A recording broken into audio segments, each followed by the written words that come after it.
Well, good morning. It is Monday here on March the 2nd. I'm Will Puckett. We're glad you're here. We are into the month of March and we are rolling. We're going to have First Alert meteorologist Belle Oliver here in a little bit join us to break down what is a very warm but at times a very soggy forecast. She's going to have all of that for you in your First Alert forecast right here on Catch Up Quick on WVLT Plus. But for now, we're going to get into your headlines reaching around the world and across the United States and East Tennessee right here on this Monday here on Catch Up Quick. Again, we appreciate you joining us. It is Monday, March the 2nd. I'm Will Puckett. Let's hop right into it. Developing over the weekend was rockets and bombs exchanged between Israel and Iran after Israel and the United States launched a joint military operation in Iran. We learned over the weekend that joint operation did kill Iran's supreme leader. However, in retaliatory strikes by Iran, at least 4 American service members have been killed as a result of joint Israeli-U.S. military operations in the Middle East. Yesterday, the president said the strikes are necessary to stop Tehran and Iran from getting a nuclear weapon and called on the Iranian people to take back their country, the president said. He also told the New York Times that the strikes may last up to 4 to 5 weeks in their entirety. We're also learning from state media in Iran that Iranian officials say a committee will run the country and, quote, we will not negotiate with the United States. Again, that is from leaders in Iran who say they will be run by committee. That, according to Iranian state-run media, this after military operations got underway over the weekend. Now we're learning from elected officials both in Tennessee and in the United States Capitol on their reactions to this joint military operation between the U.S. and Iran. Most notably, many Republicans, if not all of them, praising the president's response to Iran, saying it's American force. It is showing that we are not playing around on the world stage. However, Democratic lawmakers are mostly frustrated that the president has not sought congressional approval. The White House did say over the weekend, though, that the president attempted to reach the Gang of 8. That is a group of 8 Republican and Democrat lawmakers who often meet to advise the president, or at least show that the White House is making an effort to let both Republicans and Democrats know. The White House said of the president's attempt to let 8 of the members of the Gang of 8 know, 7 of them were available at the time. We are learning that Governor Bill Lee is weighing in on his thoughts on the joint military operation in Iran with Israel. Governor Bill Lee saying, quote, President Trump is right to hold the Iranian regime accountable, and his unwavering commitment to lasting peace in the Middle East will secure America and Israel's future. That again coming from Tennessee Governor Bill Lee. Meanwhile, Senator Marsha Blackburn also weighing in. She says, quote, Iran is in a weaker position to respond by crippling the largest state sponsor of terrorism. President Trump is sending a strong message to every enemy of the United States. Again, that coming from Senator Marsha Blackburn, who is also running for governor in the state of Tennessee. Now, Tennessee's only Democratic elected official on the national stage is Congressman Steve Cohen of Memphis. He posted this statement saying, the American people did not vote for another war in the Middle East. They voted for lower costs, safer communities, and improving quality of life for families. Congressman Steve Cohen not necessarily happy with the joint military operations with Israel in Iran that started underway this week. And again, we are learning that it did kill the supreme leader, that being confirmed by the United States, Israel, and according to state media, officials in Iran saying that their supreme leader was killed in the weekend attacks. Now, as all of this unfolds, East Tennessee is not going untouched. Students and faculty from Carson Newman University are currently stranded in Israel. University officials telling us the group was on a dig in Israel as part of Carson Newman's archaeology program. University officials are telling us the group was on a dig in Israel. Senior VP of University Relations has told us that the group is safe in Jerusalem right now. There are plans in the work to try and get them back home to Tennessee safely. We are continuing to press Carson Newman for further details on how their faculty and students are doing in the Middle East. As soon as they have given us a plan and how it unfolds, we will make sure to pass that information along to you. All right, we have a programming note for you today. Coming up in just less than 1 hour, a South Knox native will be honored with a Medal of Honor. Today at 11, this will be happening at the White House. You'll remember Roddy Edmonds, who enlisted in 1941, is a hero in World War II. Back in 1945, while a prisoner in a prisoner of war camp, Roddy Edmonds had an officer of the German army put a gun to his head and asked him to identify all of the Jewish American soldiers. Edmonds refused, saying, quote, "We are all Jews here." By doing this, he put his life squarely on the line, but saved the lives of more than 200 Jewish American soldiers who were imprisoned in that prisoner of war camp with Roddy Edmonds. He died back in 1985, but his son Chris Edmonds now shares his father's story. He is in Washington, D.C. today, where he will accept the Medal of Honor on his father's behalf. That ceremony starts at 11. We plan to bring it to you right here on WVLT Plus and inside the WVLT News App. Again, the Medal of Honor ceremony for Roddy Edmonds is set to be held today at 11 o'clock, excuse me. We'll just carry it for you right here on WVLT Plus and inside your WVLT News app. And then we will most likely have a recap of that ceremony this afternoon at 2 right here on WVLT Plus. And then, of course, a ton of coverage throughout the day right there on your WVLT News app.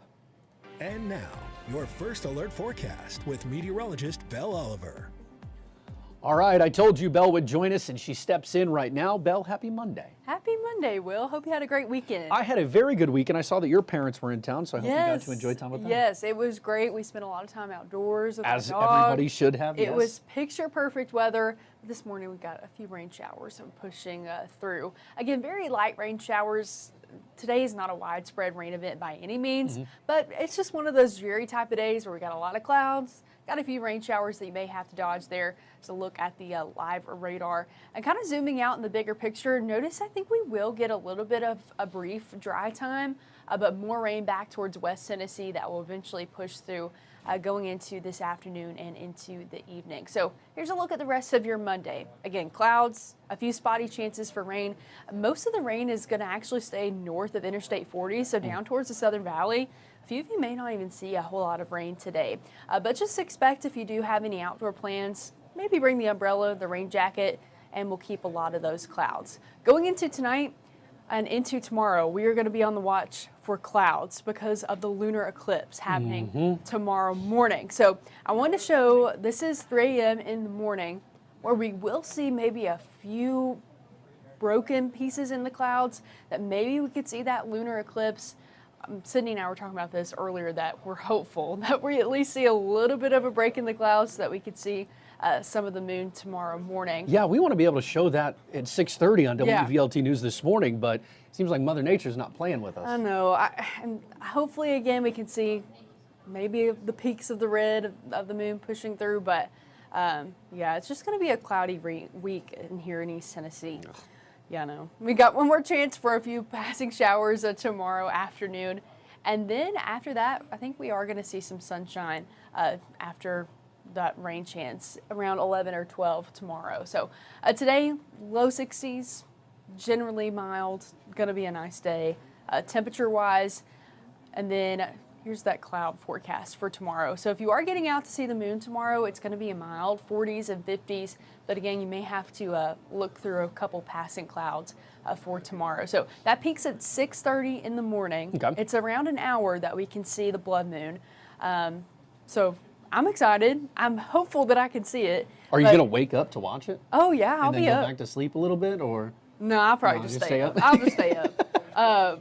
But yeah, you're going to have to look west on the horizon because that's when the moon sets. Okay. And this is the last total eclipse, fun fact, until 2028. Oh, so you got to get in on that action for sure. Yes, you're going to want to get up. So confidence in seeing that, are you saying confidence pretty high that we're going to have to probably squint a little bit through the clouds? I think so. I mean, it's not going to be mostly clear, unfortunately. But I think we could, again, maybe a piece of the clouds, cloud forecasting, super hard. Yeah, I mean, all So I don't wanna forecasting to give, me like, sounds hard, Belle. Oh, you know, it's going to be crystal clear because it's not. But, you know, if we don't see it here, we'll see it on social media. Yeah, 100%. Yeah, The people will post. We'll be able to see it somewhere. Exactly. All right, so the eclipse is super cool. That's what we're keeping an eye on, just Yeah. as like fun happenstance science stuff. But overall, for the majority of us, the biggest highlight is we're going to be warm as can be going into the weekend. Yeah, we've got 70s in the forecast, especially by Thursday, Friday, and Saturday.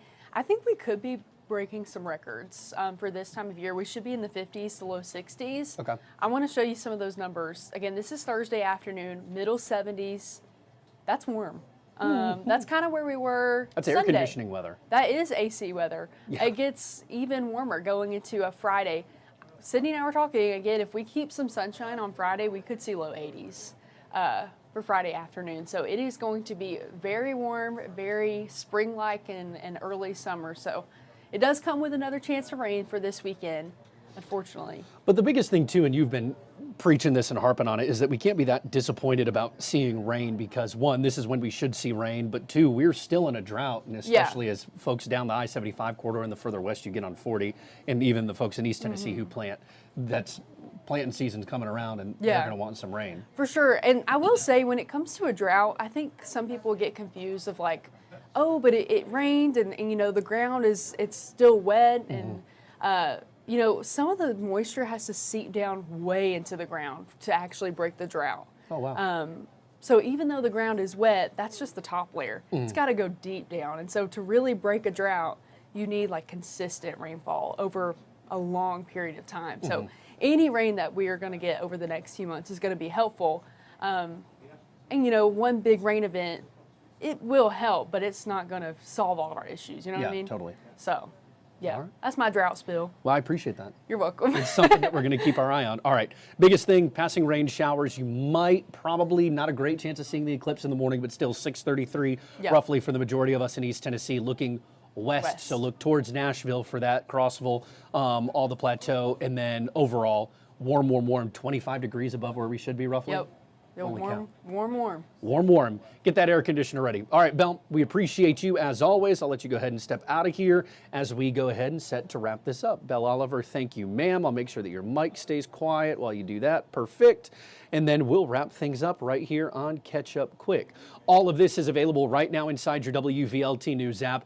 Again, Roddy Edmonds, his ceremony to receive posthumously the Medal of Honor is taking place at 11 o'clock Eastern Time, 10 Central. We'll carry it for you right here on WVLT Plus, and then we'll wrap up all of that for you at 2 o'clock right here on WVLT Plus again, and then have it all throughout our afternoon broadcast starting at 3:30. Again, the Medal of Honor ceremony for Roddy Edmonds is starting at 11 o'clock. We'll carry it for you right here on WVLT Plus, and then again, you can get all of your headlines, learn about his incredible heroic acts in World War II inside your WVLT News app. For now, that wraps it up right here on WVLT Plus. Again, as always, we'll have the Roddy Edmonds ceremony coming up at 11. Harry will join you at noon on WVLT, right back here streaming on WVLT Plus at 2 o'clock, and then your newscast start in the afternoon at 3:30 on WVLT, and then a reminder, 6:30, your brand new streaming newscast every single day, Monday through Friday, right here on WVLT Plus. We'll see you back here for Catch Up Quick just after 10 o'clock tomorrow.